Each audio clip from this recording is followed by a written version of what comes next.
Tu fais des appels commerciaux, tu fais des calls de vente pour vendre ton offre de coaching en ligne et on te dit souvent l'objection principale c'est le prix, c'est trop cher. Et dans cette vidéo, je vais te donner 3 astuces. Oui, ça fait putaclic, mais 3 astuces pour traiter l'objection du prix. Accroche-toi bien, c'est parti. Mais avant d'y aller, abonne-toi à la chaîne YouTube pour profiter des prochains conseils que je vais te partager autour du coaching en ligne et de l'indépendance financière.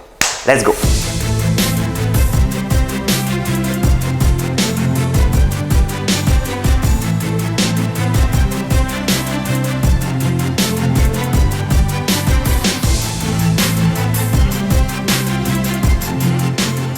Trois astuces, oui effectivement, 3 techniques qui vont te permettre de traiter l'objection du prix quand tu es avec quelqu'un au téléphone ou quand tu es juste confronté à une situation de vente, même en présentiel. C'est-à-dire que tu sois coach sportif, en salle, à domicile, en hybride ou en ligne, tu vas pouvoir utiliser cette astuce qui te permet de traiter l'objection du prix quand tu proposes ton offre de coaching. Ok? Alors, ce qu'il faut déjà savoir, c'est que dans une présentation, dans un script de vente, alors je ne sais pas comment tu travailles, mais si tu suis des méthodes que nous on a pu enseigner sur cette chaîne YouTube dans notre formation, il faut savoir que quand tu arrives à la présentation du prix, normalement en commerce, c'est que tu as estimé que le prospect en face de toi est suffisamment chaud et qualifié pour potentiellement aller jusqu'à la vente. Si tu balances ton price d'entrée de jeu à des gens que tu ne connais pas trop, que tu n'as pas qualifié, c'est normal que les gens te disent que c'est les prix. Donc cette vidéo, ce n'est pas forcément une vidéo de débutant, c'est plutôt une vidéo de personnes intermédiaires, voire confirmées qui pratiquent la vente depuis un petit moment. Donc si tu es débutant, tu peux écouter si tu es curieux, d'accord, mais il y a de fortes chances que ça ne te parle pas ce que je te raconte.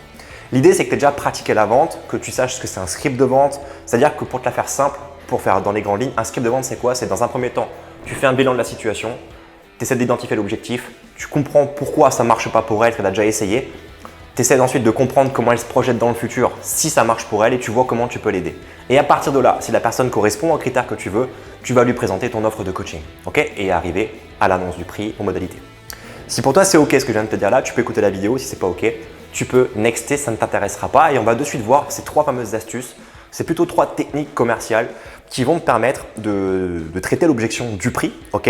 Il faut savoir une chose, c'est que pour la vente, j'aspire à ce que celle soit éthique et franche. On n'est pas là pour manipuler les gens, on n'est pas là pour abuser d'eux, on n'est pas là pour les forcer à acheter. L'idée, c'est de respecter une éthique commerciale. Et moi, je dis toujours à un coach qu'on inscrit chez nous, je veux que tu sois content de me donner ton argent. Okay? Et c'est un peu ce qui doit se passer avec nos clients en fitness selon ma carte du monde. Okay? Libre à toi d'arnaquer les gens ou pas si tu en as envie, ça ne me regarde pas. Mais en tout cas, sache que ces techniques sont basées sur de la bienveillance et ce sont de vraies techniques commerciales. Donc, je t'invite vraiment à les utiliser avec précaution, avec un maximum de bienveillance et d'être écologique auprès de tes clients parce que tu vas voir qu'elles fonctionnent vraiment, vraiment très fort. Donc, la première technique en fait, quand on veut traiter l'objection du prix, c'est de faire en sorte que l'objection du prix n'arrive pas. Ah, tu vas me dire, ok, c'est bien ta vidéo YouTube, mais moi ça arrive tout le temps, ok? Mais ce que je veux dire par là, ce qui compte en fait dans un appel de vente ou un entretien de vente, c'est pas forcément savoir comment traiter l'objection du prix. Le plus important, c'est de vendre. Il faut toujours revenir à cet objectif, c'est de vendre et que la personne soit contente d'avoir acheté.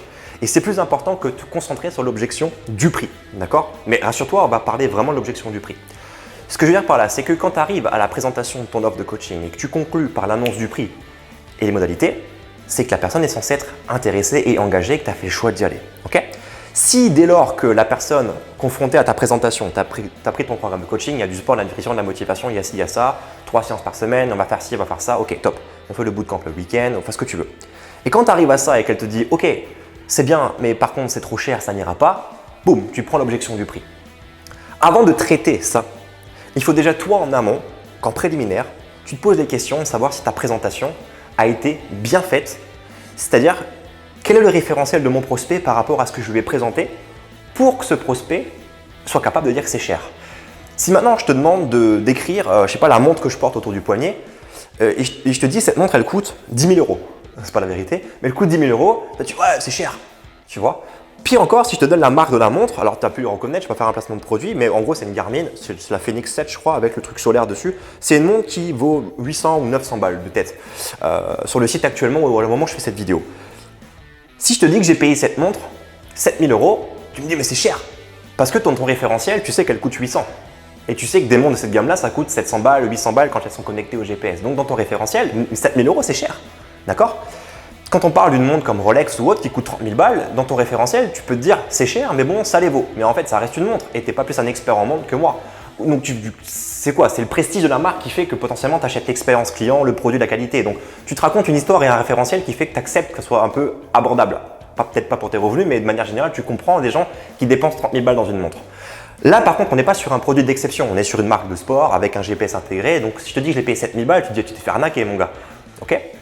Quand tu présentes ton offre de coaching, dans ta présentation, les mots que tu choisis, est-ce qu'elles font appel à un référentiel dans la tête de ton prospect? Je te donne un exemple. Mon programme de coaching, pour t'accompagner, on va faire 1 heure de sport par semaine et je vais te coacher au travers d'une application de coaching. Quand tu présentes ça, tu viens de donner en fait 2 éléments qui font appel à un référentiel. Le premier élément, c'est 1 heure ou 2-3 séances par semaine, donc tu es sur un référentiel. Le prospect va en fait utiliser ce que tu dis, donc 3 heures par semaine, à son référentiel à lui, sur ce que 3 heures par semaine, ça correspond à son niveau de revenu, à ce qu'il identifie en 3 heures. Donc c'est un référentiel. Tu parles ensuite d'une application de coaching. L'application de coaching, lui, son référentiel, c'est l'Apple Store, des applications de fitness qui peuvent coûter 4 euros, 5 euros et éventuellement un abonnement à 10 balles par mois. Donc déjà, tu l'as conditionné inconsciemment par rapport à un prix. Si maintenant tu parles de nutrition, je vais donner des menus, des recettes, des idées de ce que tu veux, on va parler de ci, de ça, tu donnes des référentiels. Des recettes, le référentiel, c'est livre de recettes à la Fnac, livre de recettes d'un influenceur fitness, livre de recettes de je sais pas quoi, ça coûte 17 balles sur Amazon. Un référentiel. Tu parles de motivation, on va faire un groupe Facebook pour se motiver, on va faire des bootcamps les week-ends pour se motiver, tu as un référentiel. Les gens ils vont associer ça à un référentiel. Et plus tu lui balances du référentiel dans ta présentation, palpable, donc avec des moyens, on va faire ça comme ça, on va faire ça avec cet accessoire. Enfin voilà, dès que ça devient palpable, que les gens peuvent identifier ce que c'est parce qu'ils connaissent, qu'il n'y a pas de valeur en fait derrière, ça devient presque des objets que tu présentes, la personne va pouvoir comparer ça dans sa tête inconsciemment à un prix. Et si tu fais toute ta présentation de coaching comme ça, à la fin, quand tu annonces ton prix, elle va te dire c'est cher. Parce que dans son référentiel, c'est cher. Et en fait, ça, avant même de vouloir traiter le c'est cher, donc le prix, tu vas pouvoir en fait améliorer ton processus de présentation pour que le c'est cher n'arrive pas. Donc ce qu'il faut faire ici, et c'est l'astuce que je te donne dans cette vidéo, c'est de changer ton approche, changer ta présentation pour mettre en avant en fait les bénéfices et non pas les moyens. Donc quand tu présentes ton coaching, ne parle pas des moyens, ou si tu exposes un moyen, de suite viens rajouter un bénéfice. D'accord? Plus tu vas être précis, plus tu pourras parler de moyens, plus bénéfices. Mais il ne faut pas oublier la notion de bénéfice parce qu'il n'y a pas de valeur perçue. Si je te dis que je te coach avec une application de coaching, tu vas avoir un référentiel sur l'application. Si maintenant je te dis que tu vas retrouver confiance en toi, il n'y a plus de référentiel. Pourquoi? Parce que ça coûte combien d'avoir confiance en toi? Tu demandes à ton prospect ou à une personne autour de toi combien coûte une application de fitness. Ah bah je sais pas, 4 euros, 10 euros, 100 euros, tu as un référentiel tout de suite. Si je te dis ça coûte combien pour toi d'avoir perdu 5 kilos et de retrouver confiance en toi, ça coûte combien? Et bien en fait, le prix qu'on peut y associer est uniquement basé sur la valeur perçue de la personne qui a un problème.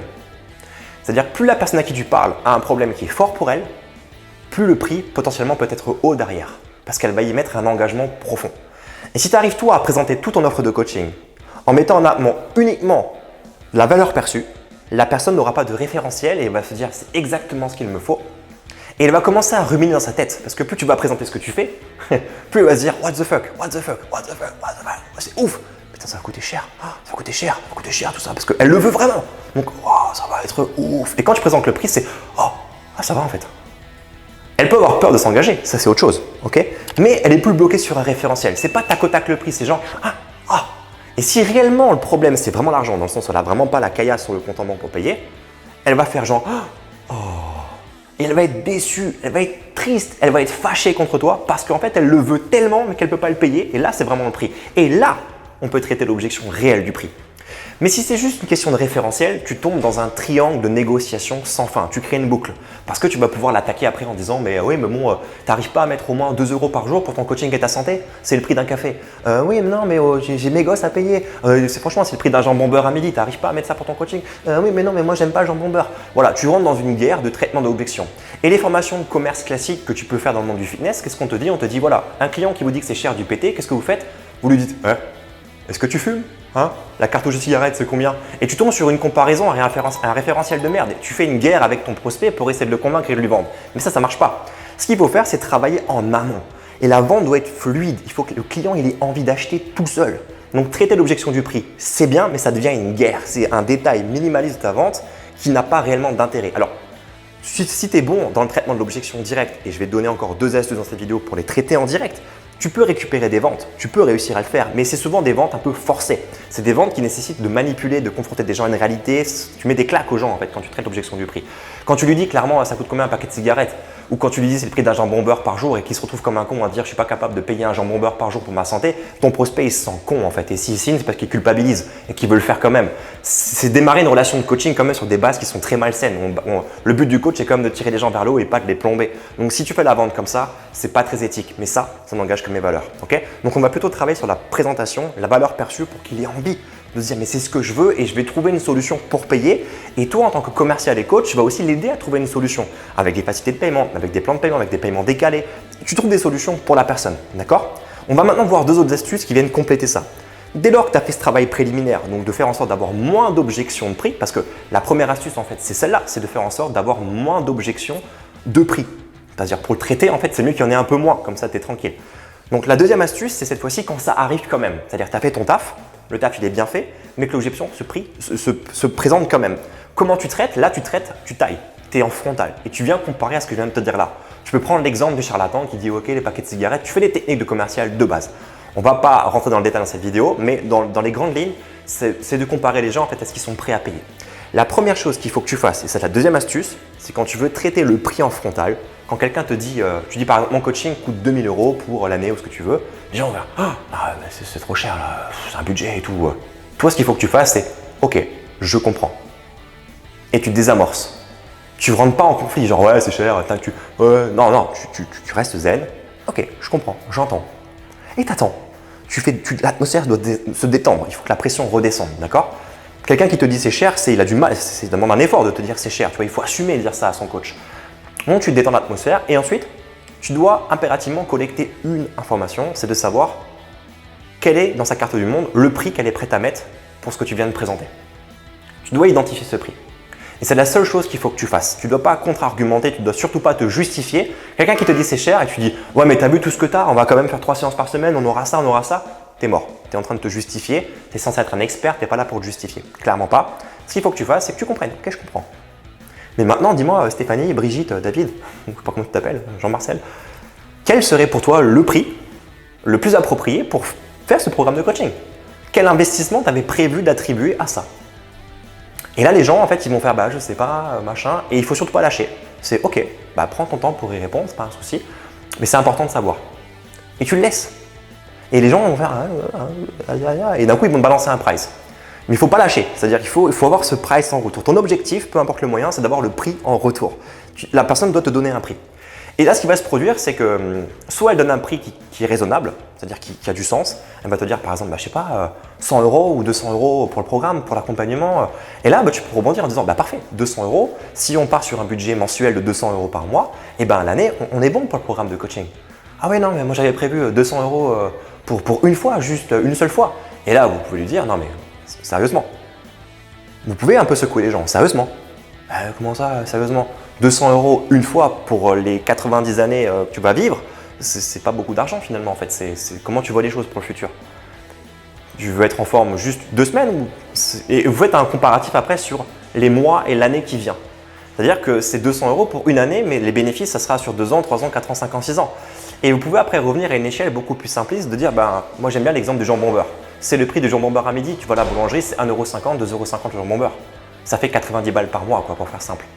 Est-ce que tu n'arrives pas à mettre le prix d'un jambon beurre dans du coaching? Vous confrontez un peu les gens à ça. Ça, c'est tailler, c'est rentrer dedans. Si dans votre protocole de vente, moi je ne suis pas forcément pour ça, mais si votre process de vente, donc l'astuce numéro 1 a été bien faite avant, logiquement le prix n'arrive pas en opposition. Et le fait après de ramener l'exemple du jambon beurre, ça permet quand même de vous taillez sans vraiment tailler parce qu'on a mis en opposition des valeurs perçues et pas des référentiels. Référentiel contre référentiel et que vous bagarrez avec l'exemple du jambon beurre en astuce numéro 2, ça fait un combat de coq. Ça ne marchera pas. Par contre, si vous avez de la valeur perçue, donc il n'y a plus de référentiel, et qu'on arrive quand même à l'objection du prix, elle ne peut plus baser l'exemple du jambon beurre sur son référentiel. Elle va se servir du jambon beurre comme un référentiel, donc on va lui installer un référentiel comparé à quelque chose qui a une valeur perçue. Et ça va la faire descendre sur terre.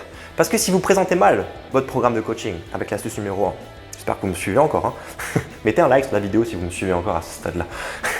Si vous êtes dans un mood où vous présentez un référentiel, des moyens, ça fait référentiel contre référentiel, et que pour traiter le prix, vous parlez du jambon beurre, Vous traitez un référentiel par un référentiel et ça devient l'usine. Par contre, si vous êtes sur une valeur perçue, on a une image non palpable, on ne peut pas le financer, c'est une question de douleur, d'envie, et que vous lui collez un référentiel du jambon beurre, en fait, on est en train de ridiculiser le delta en fait. Et on se dit, what the fuck, mon rêve ultime, c'est le prix d'un jambon beurre tous les jours. C'est évident. Et ça va faire descendre sur terre et vous traitez l'objection. Mais ça ne marche pas si le process d'avant n'a pas été respecté. Donc ça, c'est ma deuxième astuce.